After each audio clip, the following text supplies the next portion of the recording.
भाई दूज का पर्व विशेष रूप से यमराज और उनकी बहन यमुना की पौराणिक कथा से जुड़ा है। ये कथा स्कंद पुराण और पद्य पुराण जैसे प्राचीन ग्रंथों में पाई जाती है। इस कथा में भाई बहन के पवित्र संबंध का सुंदर वर्णन किया गया है।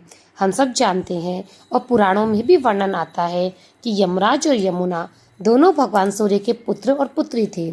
यमराज जो कि मृत्यु के देवता है, वे अपने कर्तव्य के कारण अत्यंत व्यस्त रहते थे। उन्हें अपने परिवार से मिलने का बहुत ही कम समय मिलता था, लेकिन ऐसे में उनकी बहन यमुना जी उनसे अत्यंत स्नेह करती थी।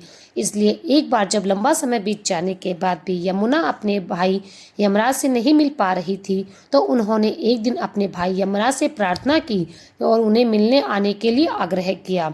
हालांकि यमराज का उनके पास जाने का मन था, लेकिन समय के अभाव के कारण वे बहन से मिल नहीं पा रहे थे। आखिर एक दिन यमराज ने अपनी बहन यमुना का निमंत्रण स्वीकार कर लिया और उनके घर गए। वह दिन था कार्तिक मास के शुक्ल पक्ष की द्वितीया तिथि का। यमुना देवी ने अपने भाई के स्वागत के लिए विशेष रूप से तैयारी की। उन्होंने अपने घर को सजाया, स्वादिष्ट भोजन तैयार किया और अपने भाई के स्वागत में दीप जलाए। जब यमराज उनके घर पर आए तो यमुना ने उन्हें बड़े ही आदरपूर्वक आसन प्रदान किया, उनका आतिथ्य सत्कार किया, उन्हें तिलक लगाया, उन्हें प्रेम से भोजन करवाया। इसके साथ ही उनके दीर्घायु और सुख समृद्धि की कामना की। यमुना के इस प्रेम पूर्ण व्यवहार और आतिथ्य सत्कार को देखकर यमराज जी बहुत खुश हुए और उन्होंने यमुना देवी से वर मांगने के लिए कहा।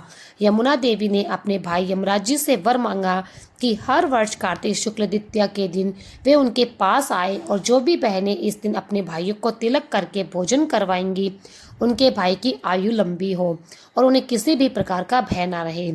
यमराज ने अपनी बहन की इस कामना को स्वीकार कर लिया और उन्हें आशीर्वाद दिया। इस दिन उन्होंने यमुना नदी को भी ये वरदान दिया कि जो भी भाई बहन कार्तिक मास के शुक्ल पक्ष की द्वितीय तिथि पर यमुना नदी में स्नान करेगा, उन्हें यमराज के दर्शन कभी नहीं करने पड़ेंगे।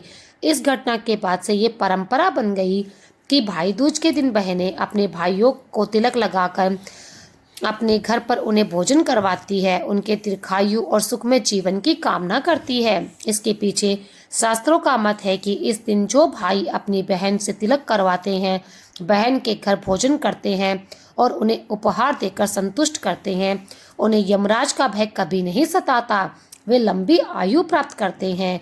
स्कंद पुराण में भी कहा गया है, कार्तिके च द्वितीया पूर्वाहन यम मर्चते भानुजायाम न स्नात्वा यमलोकम नपश्यति। अर्थात सूत गोस्वामी कहते हैं कि कार्तिक शुक्ल द्वितीया के दिन यमुना नदी में स्नान करके पूर्वाहन में यम की पूजा करने वाला कदापि यमलोक का दर्शन नहीं कर पाता है।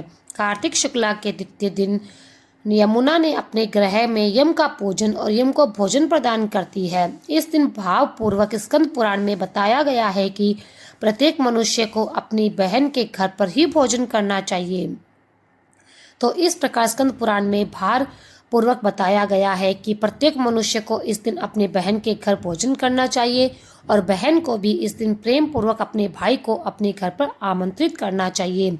योग्य मुहूर्त काल में उसे तिलक लगाना चाहिए, उसे अपने भाई का सत्कार करके प्रेम पूर्वक भगवान को अर्पित कर स्वादिष्ट भोजन का प्रसाद खिलाना चाहिए और इस प्रकार कहना चाहिए, हे मेरे प्रिय भाई, आज मैं तुम्हें पाकर धन्य हो गई।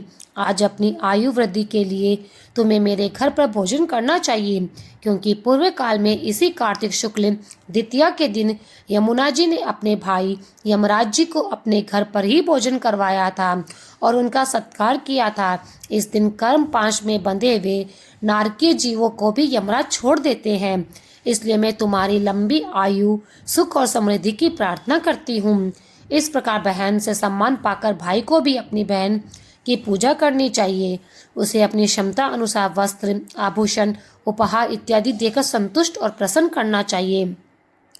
अगर बड़ी बहन है तो उनके चरण स्पर्श करने चाहिए और अन्य सभी बहनों को वस्त्र इत्यादि से प्रसन्न करना चाहिए।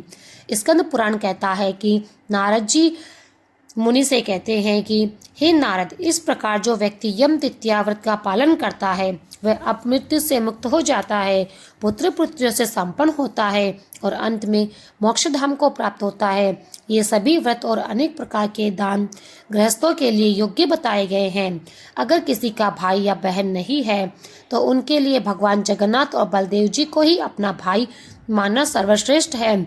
जिनकी बहन नहीं है उन्हें सुभद्रा जी को ही अपनी बहन के रूप में स्वीकार करना चाहिए, क्योंकि ये भौतिक संबंध इस जीवन पर्यंत साथ रहेंगे, लेकिन भगवान के साथ जोड़ा गया संबंध चिरकाल तक हमारे साथ रहता है।